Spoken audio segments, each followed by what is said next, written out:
Pemirsa, fenomena sampah kiriman di Pantai Kuta Badung masih menjadi pemandangan yang sering dijumpai pada bulan Desember hingga Maret setiap tahun.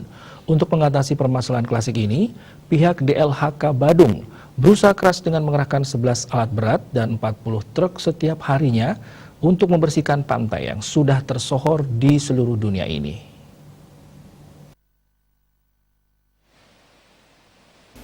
Menurut Kabid Pengelolaan Kebersihan dan Limbah B3 DLHK Badung, Ana Agung Dalem, fenomena sampah kiriman setiap tahun selalu menjadi permasalahan yang dialami dan terus saja terjadi di Pantai Kuta.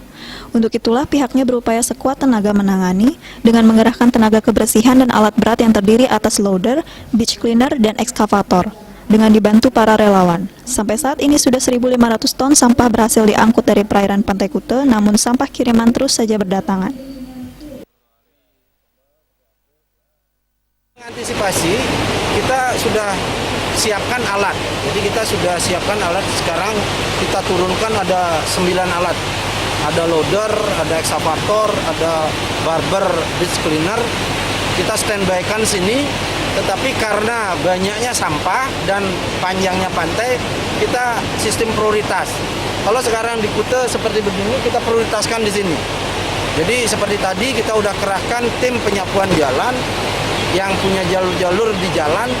Tiap pagi dia gotong royong ke sini untuk ngamili yang tidak bisa diambil oleh alat berat.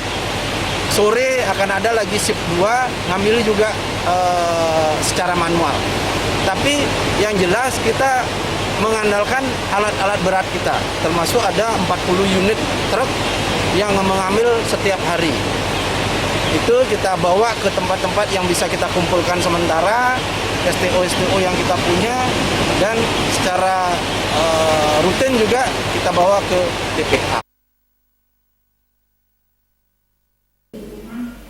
Ana Agung Dalem mengatakan jika dibandingkan dengan sampah kiriman yang terjadi pada interval waktu yang sama pada tahun lalu, jumlah sampah tahun ini lebih banyak dan diperkirakan akan mencapai puncaknya pada bulan Februari 2021 mendatang. Pihaknya menghimbau masyarakat mengurangi menggunakan plastik karena sangat buruk bagi lingkungan hidup. Agus Sudiatmike, Bali TV.